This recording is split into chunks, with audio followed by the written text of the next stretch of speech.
Good evening, everyone. It's my pleasure to extend a warm welcome to all of you gathered here today. I am Ariel Cohen-Codard, data scientist at McKinsey, board member of the Technion and alumni of this school, Arts et Métiers. We stand here at the confluence of celebrating a century of remarkable achievement by the Technion University and addressing the critical environmental challenges that face our planet. It's a privilege to be part of this dialogue at the intersection of history, innovation, and sustainability. The Technion legacy, marked by its foundational role in the creation of 80% of Israeli Nasdaq companies, is distinction of being awarded 4 Nobel Prizes, 1,000 commercialization agreements per year, and the generation of over 150 spin-offs illustrates the profound impact and global reach of its academic and entrepreneurial ventures. The Technion DNA, from fundamental research to applied solution and startups ventures, pioneers the advancement needed across essential sustainability sectors, such as energy, transportation, health, agriculture, food, and material. Tonight's introspection will lead us to a series of provocative questions. Imagine for a moment a new planet. How could we use what we learned to generate energy, to grow our food, to provide drinking water, to solve transportation, to build our home? In the wake of COP28, over 100 countries pledged to dramatically shift away from fossil fuels and amplify their renewable energy outputs. This pivotal moment in our history showcases our collective aspiration for environmental stewardship and emphasizes the major challenges in translating these commitments into impactful actions.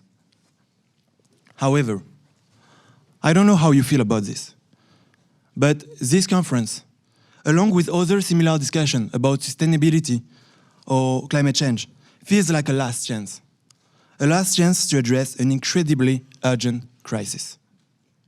And we all know what the issue is. We all know that the time is running away. We all fear that, despite the hype and excitement around COP28, our progress towards the necessary solutions will be merely incremental. The need for accountability and action to follow big announcements highlight a gap between commitment and real-world impact. And that's where Deeptech is. I think Deeptech, and we will define what it actually means, will buy us time. It will buy us time, but to make this happen, Deeptech innovation must not only be validated through extensive research, but also reach commercial viability thanks to investors and industrials. So tonight will be a deep dive into Deeptech. So now it's time for me to introduce our guests for tonight's panel discussion. 5 experts in the realm of research, industrial application, and investment in Deeptech and sustainable innovation. The diverse expertise promises to shed light on the pivotal issue of transitioning lab-born innovation into market-ready solutions. So let's start with Professor Lee Zelnick, Executive VP of Innovation at Technion, who also oversees industrial relationship with the T3 Technion Tech Transfer.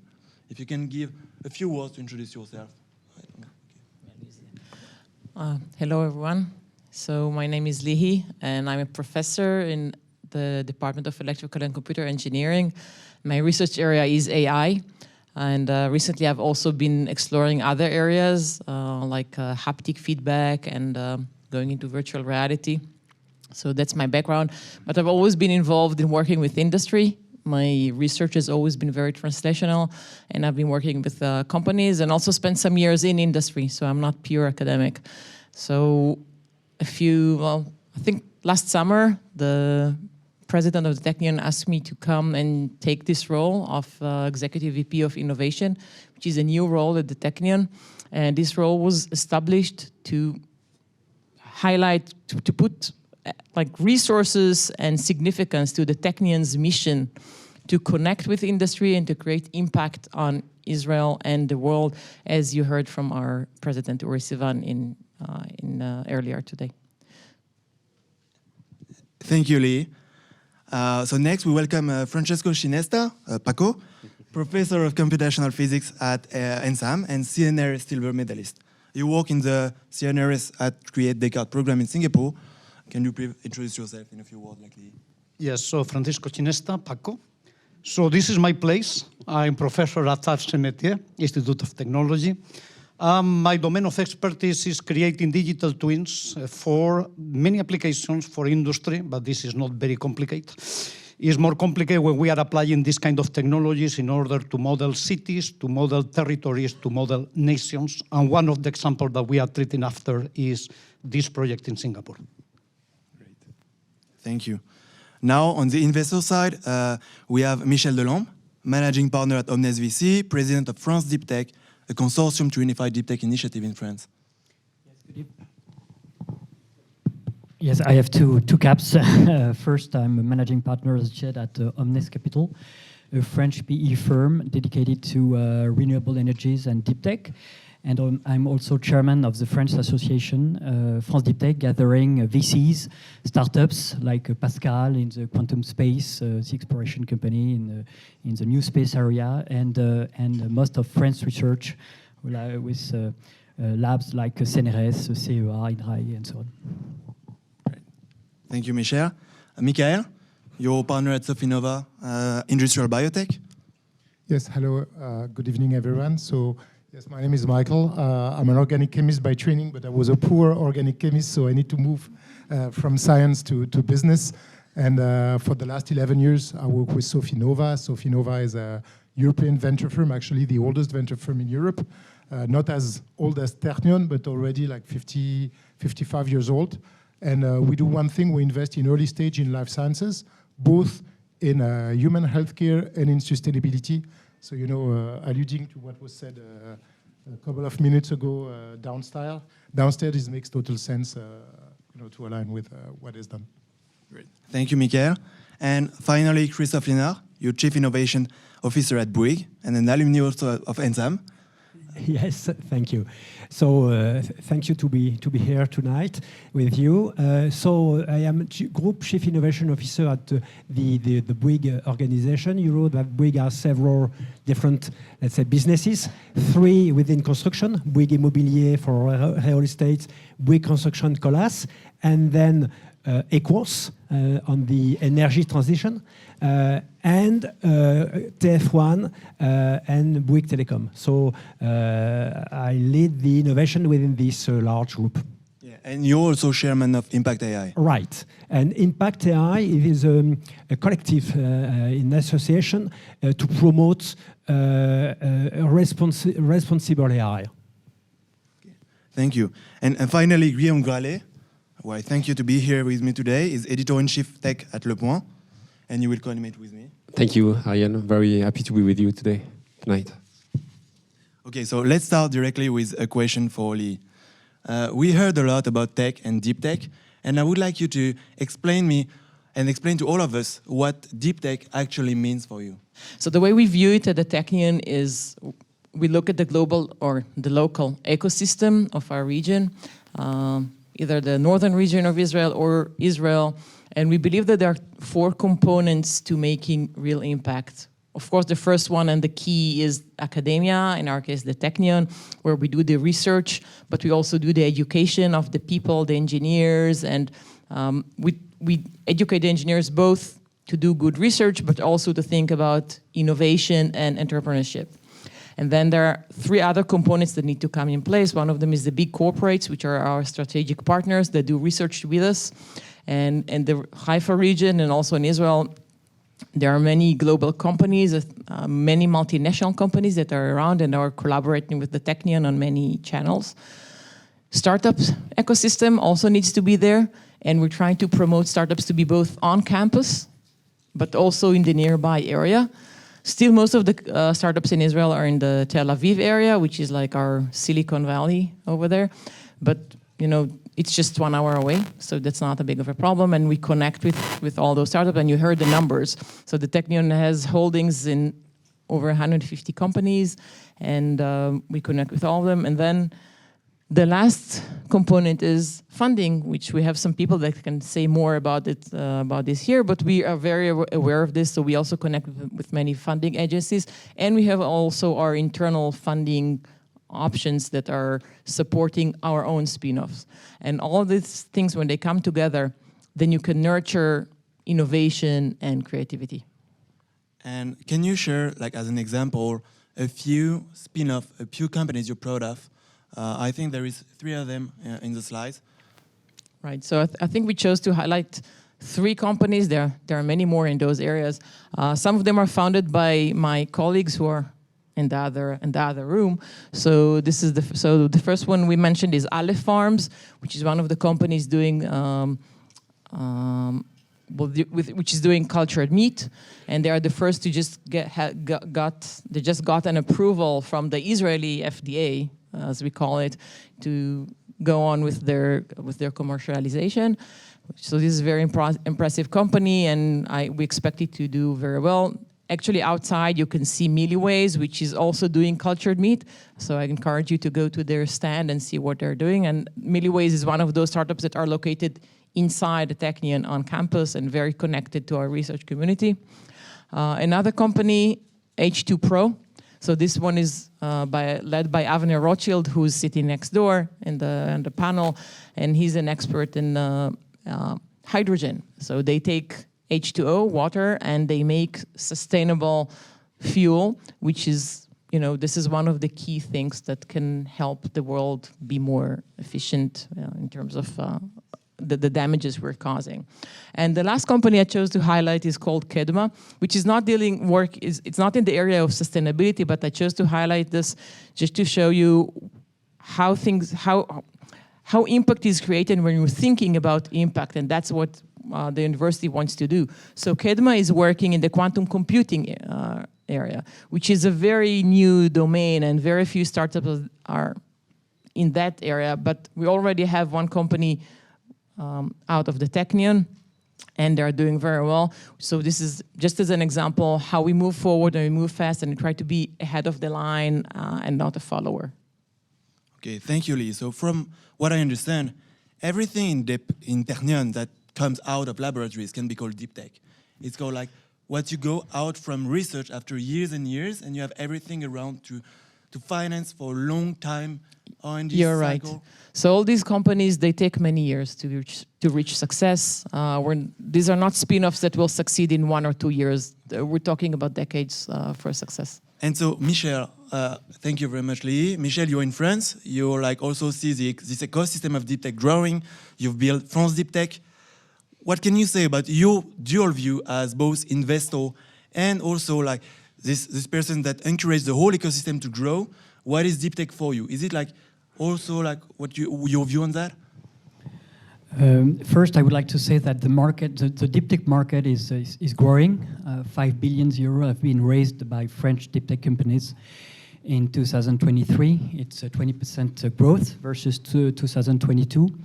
It's much, much higher than Germany. So the 5 millions, if we compare to Germany, in Germany they invested only 2 billions. So first I would like to highlight the fact that France is well ahead in the European market. In terms of definition, we could spend hours, days, probably years on what is deep tech. I think for me, deep tech is 2 things. First, it's a combination of innovation coming from different silos. Of course, you have innovations in life science, you have innovations in physics, you have innovation in digital, and I think that we are currently experiencing a real industrial revolution. And this industrial revolution is deep tech, and it's a combination of innovation coming from different disciplines. This is, I think, a first kind of definition. The second also is a new way to do things. Just an example. When you are talking about reusable cargoes or rockets, it's a new way of doing things. So this might be a try in terms of definition. When you look at few figures, about to come back on the trend in France in deep tech, so I talked about the amount. Of course, we need more. And of course, we need private money, we need more public money, because we cannot miss this industrial revolution. When you look at what happened in the past for countries that missed industrial revolution. It's a disaster, and it's very, very difficult to catch up. Not only from a technological point of view, but also in terms of usage. So it's absolutely key that in terms of financing, we have definitely to improve the situation. But we have good opportunities in Europe, and especially in France. I'm going to sum up everything, but very fast, I promise. First, we have good research. We have, 43% of the top universities at the world level are still in Europe. It's not that bad. When you look at also scientists, initially they were looking for publications. Now more and more they are willing to create their companies. So these are very good signals showing that the dynamism of our deep tech ecosystem in France. Okay, and now because we have this Israeli point of view and you have your point of view in France and with this trend, like, could you give, I know it's difficult because we are not in the same market, you're also based here, but a few impression you have about the Israeli market in deep tech and what we could learn from them also? I think, again, I'm far from the Israeli market, but I think two things are popping up to my mind. First, I think in Israel, technology and deep tech is at the heart of the country. When you look at especially the amounts dedicated to deep tech in terms of percentage of your GDP, and this is much, much higher than in any other countries in the world. So it shows that, the focus in Israel is probably a good example. The second thing is, I think, here I'm going to take my investor cap. We need exits when we invest in capital. And I think what is very interesting in Israel is that you are welcoming, Israel is welcoming many companies from abroad, especially, Intel, Microsoft, and it makes it very easy to sell companies, startups, to large corporations. If these large corporations on a worldwide basis are not there, it's most difficult, as a French company to be sold to a company in the US when this US company has no subsidiaries in Europe or in France. And I think that it's very easy when it's very easy to sell a company because if you have just to cross the street because your company is sold to a very large corporation, it makes it very, very simple. So I think it's a difference as well. So we have to welcome more foreign investments in France to make it even more simple. Okay, thank you. Okay, so now we've talked only about deep tech, but you came here to talk about sustainability. So I will let Guillaume take this part. Thank you so much, Ariel. And thank you, everyone. I just wanted to mention very quickly, how Le Point is happy to be a partner with Ternion for many years. Last week, we organized the Paris-Saclay Summit, the first edition. So we had the pleasure to have Professor Dan Scherman, the Nobel Prize winner, as a speaker, as well as Charlotte Worth, Ternion researcher. So it was very rich, so I'm so happy about this partnership, and I'm sure we're gonna go on with it with special issues on AI, for example. So to speak about sustainability, I think development that it says everyone. I had a question for Paco. Let me call you Paco. So tell us about your experience in Singapore. How you mix some data for AI to develop hybrid twins. How does it change areas like energy, transport, for example? Yes, this is a very good question in the sense after many centuries. Today we have very accurate models that can predict almost everything with a very high accuracy, very, very fast, because we have software, we have hardware, we have the quantum computer, we have mathematics. We have also data that we can collect in a massive way, and we can extract from this data model by using artificial intelligence. And after you can put both together, you have the knowledge, the model, you have the data, you have the artificial intelligence, you have mathematics, you have Internet of Things, you have everything. And when you put all this together, you can create a replica, a virtual replica of something. A smart industry is one of the cases. But obviously, we would like to move further to smart cities, a smart nation. And this is not only an automatic city. It's a city in which all the technology is at the service of the citizen, for the pleasure, for the security, for any kind of thing that concerns the human. That means a digital twin, you mean? Or? Yes, we can create a digital twin that informs people in order to take the right promenade with the maximum thermal comfort, with the maximum air quality. You can mitigate emergency crises. You can help architects or urbanists in order to define the best city to be livable. Thank you so much. Another question to Christophe Liena.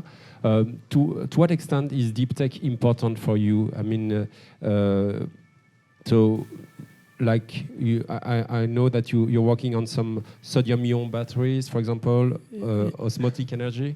Yeah. Let's say to explain how, let's say, deep tech is important for sustainability, I think the best way is to try to find some good examples. So energy osmotic, I don't know if you know what is the energy osmotic, but for me it's fantastic. Why it's fantastic? First, it's fantastic because you can produce electric energy based on the difference on salinity on the water, seawater and let's say normal water, and this energy you can produce it, let's say, every day. If it is raining, if it is sunny, if it is a day, if it is a night. So it's regular. It's like the nuclear power, the base power. And this new energy was, let's say, invited by a French guy, Lidéric Bocquet. Lidéric Bocquet is a French professor at the Collège de France, and he found a way to accelerate the production of the energy. This energy is, let's say, not. It's not, let's say, a small amount. It's on the planet that could be 2,500 terawatt hour. That means exactly the same as the actual nuclear power produced worldwide. So it's a huge transformation, and it's no pollution. It consumes no rare materials, and the first process will start in France. Close to Aix-en-Provence in September this year. So it's fantastic for me. Yeah. So and the second example, maybe it's concerning, as you mentioned, the battery yes. sodium-ion, a battery without any lithium, without any cobalt, without any nickel. And this battery was, let's say, promoted by also a French professor, Tarascon, to build this new way of building batteries. The actual chairman of this company, Tiamat, is also an arts métiers guys, and there are, let's say, 2 or 3 opportunities like that on the planet. So it's very, very important, let's say, to continue to believe that science will be able to save the planet. So lots of development to come. Thank you. And all the questions going to be open very, very soon to everyone. But I have another question, maybe to Michael, concerning the finance. So as a partner at Sofinova, focusing on industrial biotech, I wanted to have your feedback on innovations in sections like agriculture, food, enhancing sustainability, for example. Could you give us some examples of projects you are helping? Sure. So maybe just to take a step back. So yes, we invest in life sciences, and for a long time, life sciences were only applied to healthcare. And 15 to 20 years ago, people realized that A, sustainability was an issue, and B, that life science could be applied to it, and that you could find a lot of things that mimicking like the natural way, but optimizing that from an engineering perspective. And so if you look at the 4 verticals that at least we are addressing, so agriculture, food, chemicals, and materials. If you start with agriculture, for instance, you know, it's very likely that the food you ate today was produced through the use of synthetic fertilizers. This is one of the oldest chemical reaction that is in use, which is called the Haber-Bosch process, because this is the way you produce fertilizer. Otherwise, nobody would have food. And this produced 2 to 3% of the global CO2 emission, just that single process. And so it happens that bacteria or microbes that are naturally occurring in the soil can grab the nitrogen from the atmosphere, because air is mostly nitrogen, and they grab the nitrogen, and through photosynthesis and the use of the energy of the sun, they can provide that fertilizer to the plant. And so some companies are either optimizing those microbes or even genetically modify those microbes to provide the plant the right amount of fertilizer without any CO2 emissions, so that we can afford to have enough food. That's on the food, on the agriculture. On the food, and I'm shamelessly advertising for Bon Vivant that is outside, that is a company that we invested a couple of months ago. So you mentioned Aleph Farm, which is an amazing company and an amazing technology, but I mean, meat is not the only kind of protein that people are eating. And so if you think about dairy proteins, so proteins that are part of the milk and then that are used for cheeses, for ice creams, for any kind of butter, for any kind of dairy complement. Unfortunately, a cow, if you look at it from an arts et métiers perspective, is a very inefficient way to produce anything. And even worse, protein. And so inefficiency means that at the end of the day, you use more energy. So you lose more energy because people are still eating things. And so they need to eat proteins. And so the lower energy you use to produce those proteins, the better it is from a CO2 standpoint. And so using bacteria to, in a way, hijack fermentation processes, so same fermentation processes as people have used for the last 5,000 years to produce beer, to produce bread, to produce cheeses, you can tweak those processes to produce those dairy proteins in a much more efficient way, the same protein, by the way, in a much more efficient way, and therefore lower the overall footprint of food production. I'll be super short, so I just give an example on the material side. I was talking about Haber-Bosch, which is 2% of the global CO2 emission. It happens that concrete and cement is 10% of the global CO2 emission on Earth. At the end of the day, you can use we need concrete to build things, but you can use other alternatives, namely, for instance, biotechnologies, to produce the same concrete and the same cement, but without CO2. We have invested a couple of years ago in a US company named Prometheus, very good company as well. And so that company is using algae, and actually it mimics the way coral is produced. And so that algae grabs the calcium, and then it aggregates the sand, so that at the end of the day, you have the same block of concrete, the same price, because cost is a super important issue in all those matters, but with a zero CO2 footprint. And so those are a few examples of deep tech that are applied to sustainability purposes. That makes sense to that discussion. Okay. Thank you, Michael. So now we've talked about the Singapore Smart Urban Initiative and Briggs Group technology. So at McKinsey, we've analyzed a group of categories of climate technologies that possess the potential to mitigate up to 90% of human-induced greenhouse gas emission, if implemented broadly. Yet, only 10% are commercially competitive today. So the gap between underscores this critical role of investment in transforming innovation into viable and scalable solutions. So now I want to ask a question to you, Michel and Michael. As investors, you've invested into companies in quantum computing with Candela, in nuclear fission with Jimmy, and you mentioned Bon Vivant and maybe Illicit Plant, another agri-tech company. So I would like to ask you, what do you perceive as the main challenge and opportunities in fostering a productive relationship between investors and deep tech startups? specifically for those focused on sustainability. You can... I can start. Maybe just to start with, let's say, besides sustainability, at the end of the day, and I was saying that a few minutes ago, cost matters. And unfortunately, a lot of people, and this is less and less true, but a lot of people that works in the sustainability and impact world, they think that, if something is sustainable, people will buy it. And unfortunately, this is true for like 1.5% of people, but for most people around the world, even if they care, they cannot afford, and most of the time they don't care.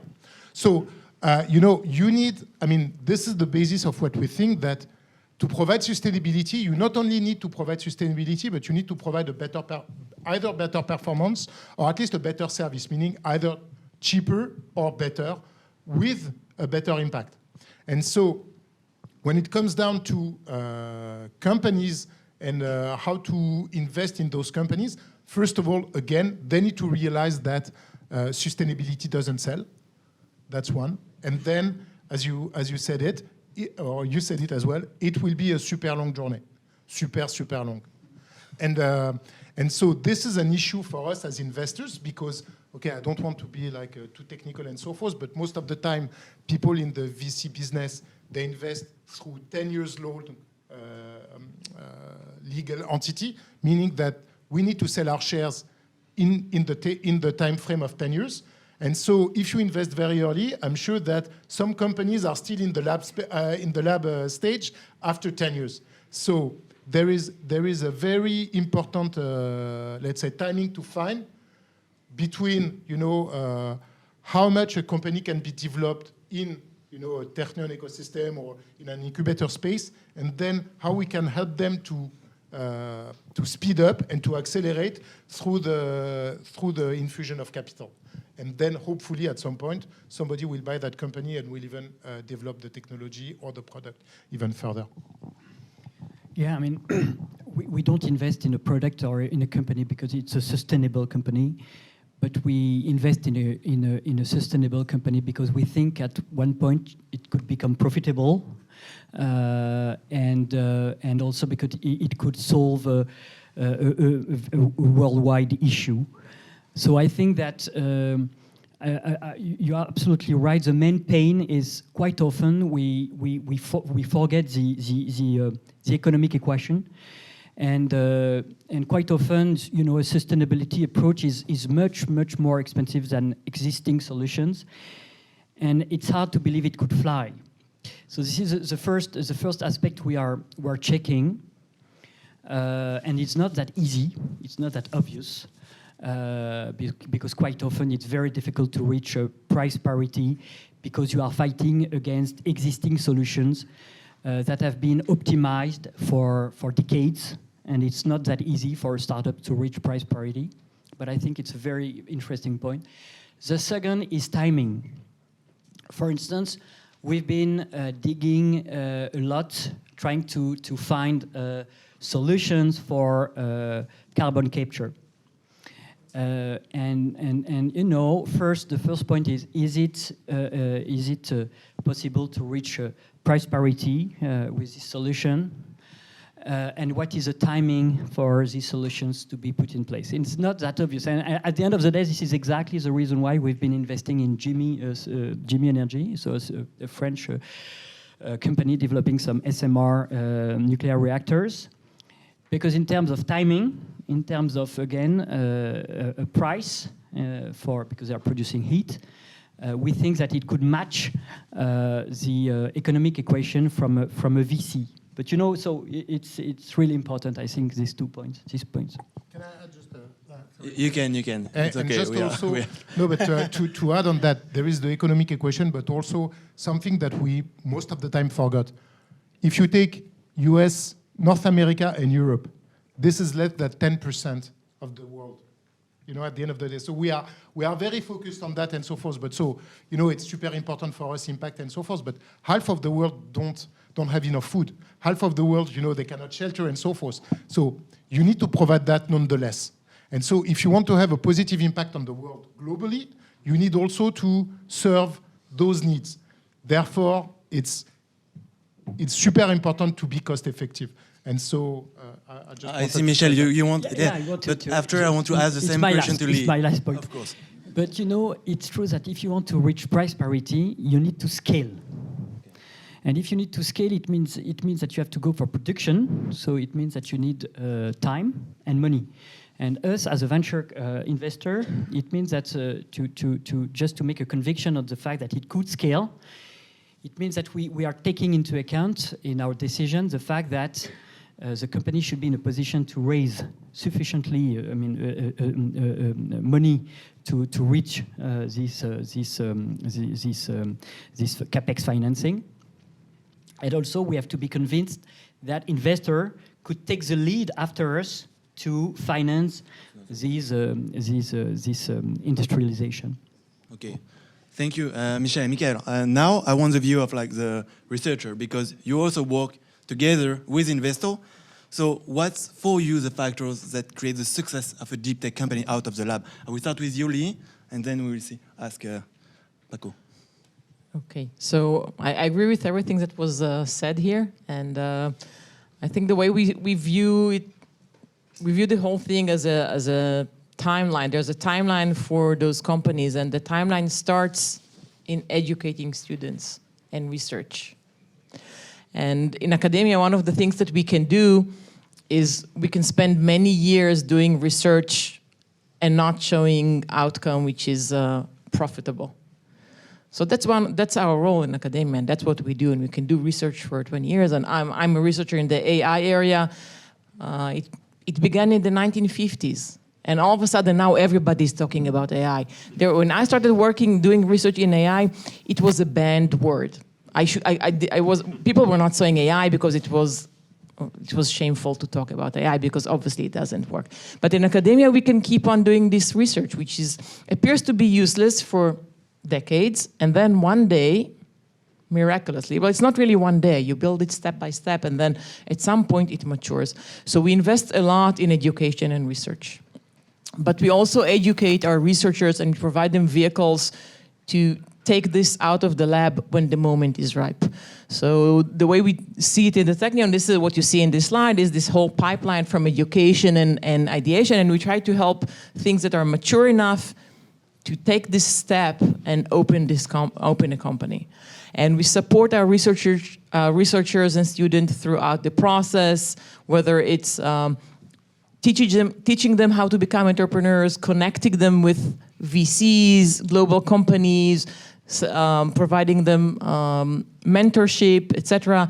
And we even have accelerators and funding options to help them get going. And I think this is critical. So if you have more years spent in the lab and you find the right moment to go into commercialization, then you stand a better chance. Still, for many of those companies, if you look at the success stories, sometimes we're talking about 20 years since the company was founded until the exit or whatever. If that's the success measure or going to the stock market or something like that. So becoming a profitable company that makes an impact. And maybe one more thing is that when we talk about research, connecting to what you said about most of the world is not there with us. So in Europe, it's very popular to recycle, right? You separate your trash.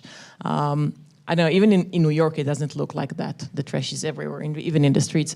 And if you travel to Africa and South America and the Far East, it's just not there. So it's wonderful that we're doing it in our countries, but the rest of the world is not going with us, and we need somehow to find solutions that will be cheap, and people, without thinking about saving the world, will just use them. And when you think about research, then you promote things. For example, at the Technion, when we open a sustainability center, we're thinking about circular economy. So everything that is being generated will go somewhere. So if you want to use this inefficient cow, you want to make the cow efficient. And everything you're doing in the process is not waste. We want to eliminate the word waste. It should be useful for something. And when you do this and you start in research, hopefully, at some point, it will impact the whole world. and Paco, and then I will want to ask to Christophe, because you're in industrial, you're like the dream for entrepreneur and startups. You invest also in companies, but Paco maybe. Yes. We are obviously working at a research lab. So this means we are working at a TRL that is quite low. Our challenge is to make proof of concepts, to demonstrate that these technologies can bring an added value. But obviously, engineering is applying science.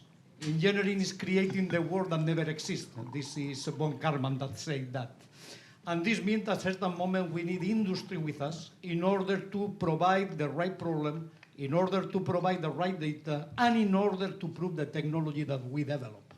And obviously they are there in order to move the TRL from 3 to 5, and after, if the added value is proved, we need to industrialize.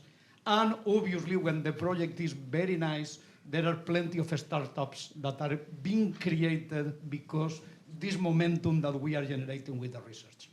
Okay, so you need industrials, so you may need Bouygues. I know Bouygues, And we need money. Money? Okay, Bouygues, Paco is asking. So I know you invest also in We Do Law. We have this startup here. Yes, so you invest right. in a lot of companies. Can you tell more about your portfolio? Like how do you choose them? How do you follow them? In fact, We Do Law was created, let's say, within the Bouygues organization. So with We a Do Law, program- it saves energy consumption from software. a program called Flowers. And We Do Law, for example, is a company who, let's say, be able to build code with 50% less energy consumption and 30% less memory storage. So it's very, let's say, impacting for, let's say, the software people like the soft include in the automotive industry, in the airplane industry, and numbers of their, let's say, future clients that are in this area for sure. So incubation is one of the key. The second key, I think, is to be able to give time, because as you mentioned, let's say we cannot have this rupture innovation within 2-3 years. It's let's say 10 years is a minimum. We have a inside-out portfolio, an innovation called Wattway. It's how to be able to produce electric energy without solar panel included in the road. So we invented that 10 years ago. So now we are just in the process to start the commercialization with the right price. And third is how to be able to help communication. And for example, next week we have an event within our organization on the quantum, where, let's say, the four main actors on the quantum, Candela, Pascal, Kobli, and Alice and Bob, will be on the same place and able to discuss and to see what could be the industrial roadmap on this quantic, and so communication is also key to make investors to be more patient.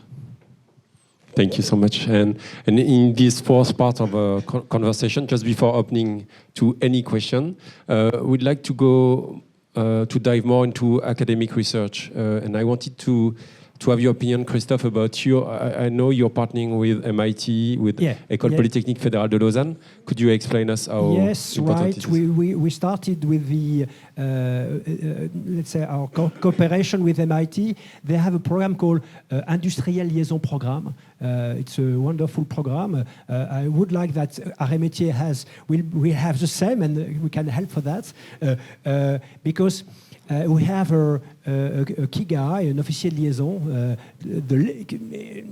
and this officier liaison is the link between us and MIT organization. You know, MIT is very, very complex, and probably Bouygues is also very, very complex. So to have two key guys to helping that is let's say, key to be able to find the right labo, the right product, the right, and to have the right discussion. And how do you help the academy? You give them money, or you help them with the projects? Or? The key is to be able to have on the same place, on the same room, let's say industrial people from us and key professors, and in that case, at the right moment, let's say you can start a project. You cannot start a project with slides, and it's let's say how to be able. Cross-fertilization. I've seen that it's going to happen in the future at Institut Optique. Also, they're going to launch a building with entrepreneurs. To be able to discuss, and I was very pleased that you mentioned H2 Pro, because I was in Cesare 2 times, and H2 Pro will be able to produce 1 kilo hydrogen for $1. And it's 10, let's say, key guys from Technium, and these products and this team is very fantastic. So Lihi, maybe you would like to explain the technology transfer. You're helping a lot. So, well, I want to relate to what you just said, that I agree, it doesn't work over Zoom, right? We need to bring the people together, and we always think at the Technion about this. How can we get the people into one room and work on something together? And we try to create all those channels. So you ask, how do we work with industry? So it's research projects, but you also have people from the Technion consult in industry maybe 1 day a week, and people from industry work at the Technion 1 day a week. And all those channels of interaction and people going between the two worlds, let's call them, the academia, the academic research, and the world of industry, creates those new solutions. I don't think that Avner Rothschild imagined he will open a company like H2 Pro, but he did, and maybe it will change the world. We'll see. So I think this is one of the keys to making these things happen, is all those channels of working together, connecting, whether it's through research or education or projects or commercialization. All of those things, as I said, it's education, research, and commercializations are the 2 pillars of making an impact. And then you need the 4 components of research in academia, the large multinational companies, the startups, and the funding. Those things, when they come together, then things prosper. And I think that's what you're seeing in Israel. You ask what is the high-tech scene in Israel. I think this is it. We have all 4 components together nurturing each other. Yeah, a Deeptech nation maybe. Yeah, and I think so. Do you have an idea about the number of students who want to create companies and in Deeptech? And No. is it increasing? Or? The number of students who want, everybody. Yeah. I think that the Technion student, let's call like the average Technion students dreams of founding a company. Many of them do. And maybe half of the Israel's, it used to be like 90% or even 100% of Israel's high-tech established by Technion graduates. Today, the percentage is lower. We're maybe at 40%, but this is not because the Technion is weaker, but rather that because Israel grew and there are other excellent institutions and their graduates also want to start companies. So we're all there. It's, I don't know, we're breastfed to think this way. Thank you so much. I think this is a good time now to thank you, everyone, to open the questions if you have in the audience. Yeah, there's one here.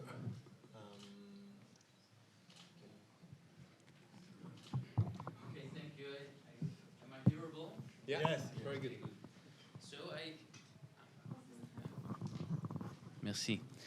So I speak to a lot of entrepreneurs who are creating deep tech companies, and one of the largest challenges nowadays is that a lot of private money is coming in there, but a lot of these investors, they don't really know how to invest into the scientific deep dive. So there's a lot of money that goes into Series A type of investments, and there's a lot of follow money during seed rounds, but there are no leads for seed. And that's really a problem because a deep tech investment requires to go much deeper than a typical like Web3 or platform type of investment. So my question is, how do you see that we could get out of this situation? I mean, if we look at the figures, series, I mean, seed, again, from a French perspective, seed, Series A are well covered, so, I mean, to be improved always, but what we see is that we have to bridge a gap for Series B and above.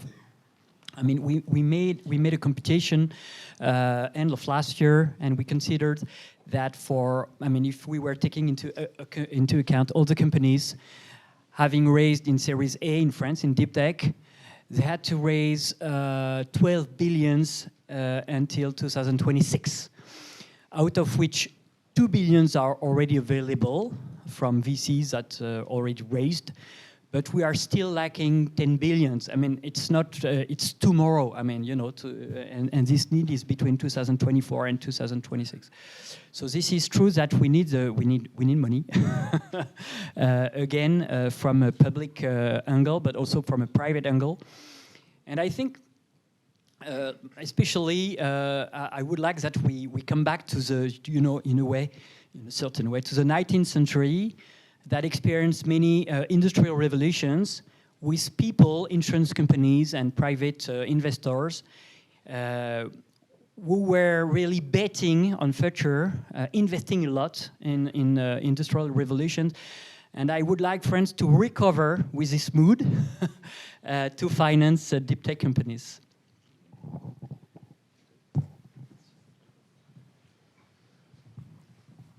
Yes, sorry, it might be the same question, but going a little bit deeper.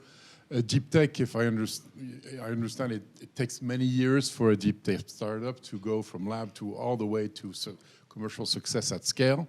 Lihim even mentioned decades. I hope we're not in there, but it's possible, right? And venture capitalism is looking for exits. That's what you said, Michel. There's also a cyclicality. And so good year, bad year, how do you explain today first the situation where we have a record amount of dry powder is not being distributed to entrepreneurs? And how do you see the role of VC in the frame of deep tech when you have a fundamental cyclicality of 3 years for a project that needs to be sustained over 10 or more years? Yeah, so I'll take that one. So maybe to start with, and this may be controversial, but not every company, because it's a deep tech company, should be funded. And so there's a lot of bad companies that are not getting money because it doesn't make sense to finance them. That's the first one. Second, I think that the long timing and the duration to reach a certain level of maturity in the deep tech ecosystem is not something that is unknown from the VC business, because I mentioned Sofinnova invest in healthcare.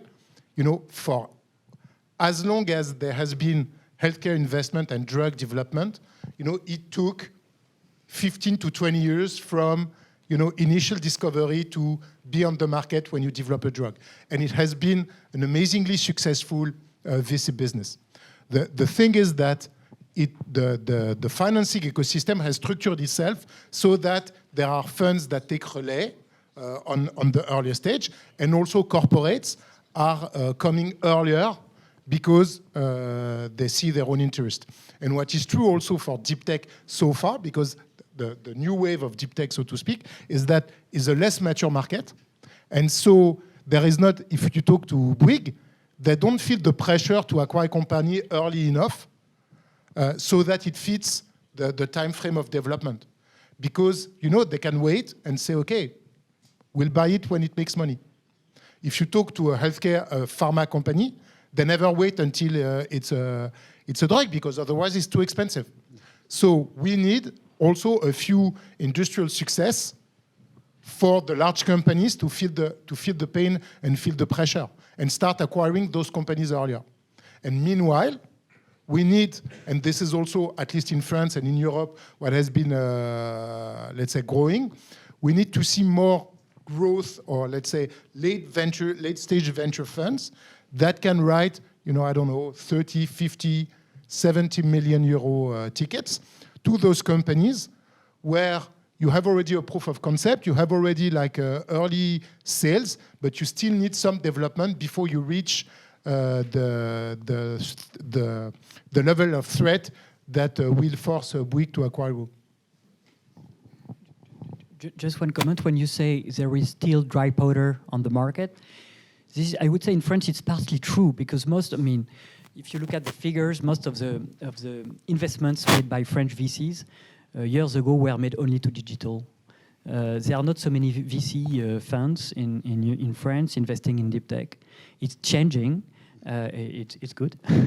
But when you are talking about dry powder, this dry powder is mainly for digital, within digital funds. And if they invest less, it's because market conditions are difficult, and they want to keep this dry powder to refinance their existing companies.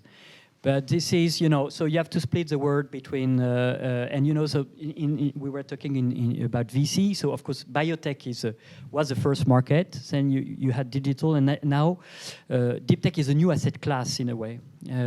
So I mean, I'm not that sure that you still have dry powder available in deep tech. It's a quick, yeah. Maybe I'd like to add one thing. So what we're saying about the long term of deep tech is not just for sustainability, and my friends here mentioned you need to see examples, success examples. So we have that in Israel. For example, if you take companies like Mazor that came out of the Technion, they're doing medical robotics, approximately 20 years to the success. Mobileye, which is maybe the biggest success in Israel, which is a device for autonomous driving, also approximately 20 years. To reach success. And in general, I think that you can see that companies that are doing software for cyber, they're very fast, but anything that is something real, whether a drug or a device or a robot, or something real, something physical, those companies tend to take, it doesn't have to be many decades, but we have several examples of 20 years to the big exit or the big financial success.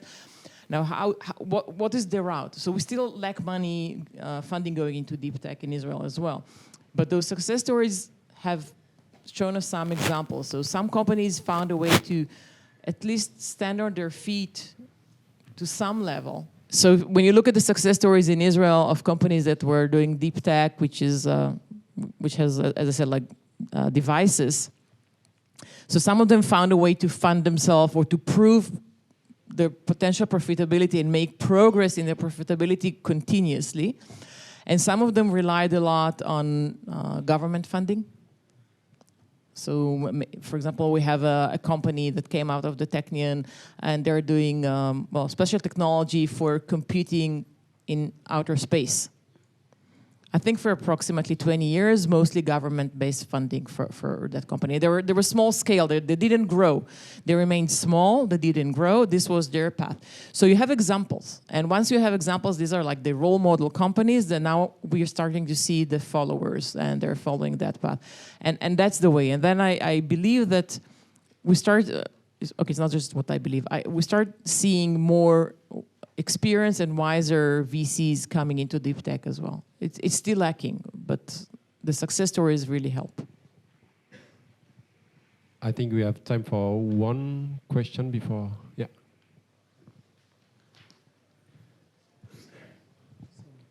So many thanks for your explanation. So let me ask a question in a different way. We are at the middle of the ocean. 8 billion of people with hundreds of thousands of innovation, and we have 25 years to be successful. First, do we have enough time to continue to produce innovation? Second, are we sure that the right business model is about creating values and dollars and euros? Because we are exactly speaking of this issue. Third, do we consider that we should be more focused on a sustainable way of using innovation, current innovation, to be sure to be successful by the next 25 years? Because I'm a bit afraid of the situation, considering that we are still in the same situation as the gold wheel, exactly the same. we have thousands of people creating a gold wheel and waiting for something from the Sinai Mount. And that's the main issue for me, to consider that, do we need to spend time to continue to create innovation, or to focus in a better way the existing innovation to be successful? We have, I can take. Maybe both. Maybe both. We need to use the existing innovation to make things better, because it's there, and we need to profit. And the second one, sometimes you need new innovation for new challenges. So in my opinion, I fully agree with your comment, but both could be possible and we could develop simultaneously. After, I agree with you, all these tons of innovation, is needed or not? Is what is the selection, like in the Darwin theory? What is the selection for the innovation? Is only a question of economy, or is a question of the social impact in the life of the people? And this is the way in which techniques or technical aspects should be discussed in another way. That is not only economy and not only papers, equations, and science. We need to put this in a societal framework. This is my opinion, but obviously. So, well, I can give my take. Do you have another solution? So I think we have. I have no solution, but I'm in front of scientists. Okay. And maybe one of the topics of the scientists is to work on another way of work. I will ask to give you a very short example from the Space Agency or from the Navy. They have done the same. When you are at the middle of the ocean, you have your team, you are in difficulties with your Navy. You have nothing else you can ask to Darty to come to help you to find a solution. You are alone. We are exactly in the same position. We are 8 billion of people, thousands of innovation, and right now what we have to is not to create innovation, but to create science, to use in better ways those innovation. Yeah. So I believe there are people working on this, but reality shows that even if you think something is the right way to go, people go where the money is, and so you bringing more money into science, that's an excellent way, and I totally believe that the problems we're seeing were caused by technology. Plastic is a technology. Right? The CO2 emissions, it's technology, it's industrialization. So the only way to solve it is by new technology, fixing the previous technology. It's not going to be solved in any different way. So we have to invest in that. And I'm in academia because I believe we have to invest in science. And I took this role at the Technion because I believe this science needs to translate to the world. So we're doing our best. And if we take an example of talking about role models, and how did I'll take it from, and take an example from my area of research, AI again. For many years, we haven't heard about anything. And there was just research. And nobody believed. What you're saying, you're worried. You don't know that the solution will come. But the only option you have is to believe and to try and attract more and more people to work on it. So what happened with the AI revolution is that there was a first sign of success in 2012, and then thousands of people started working on it, including the big companies that have lots of money. So if you create this sustainability moment, you create this thing that shows people, oh, there's potential here, we can make lots of money, then they run into it. They go there and they put this money, they put the investment. You have people, you have money going into research, into development. That's how it's solved. And until then, you just push and you believe that research will prevail. And I think, thank you very much, Lee. A very last question, and you will have the occasion for the cocktail to discuss about this in a long time. But a very last question for you, Claire. You have a question, and then we can. Yeah. Hello, thank you very much for your presentation. I've got a question. Does Israel finance sustainability with a policy? For example, for 5 years, she decided to put like €1 billion in sustainability to help to develop, because it's important to have a vision, a long-term vision, and maybe some innovation are interesting at short term, but at long term, everybody will have benefit from sustainability is innovation, even if it takes a lot of time. Okay, so this is a little bit about politics, and I would rather avoid. So I'll tell you what I think should be going on, okay, and not what is actually going on.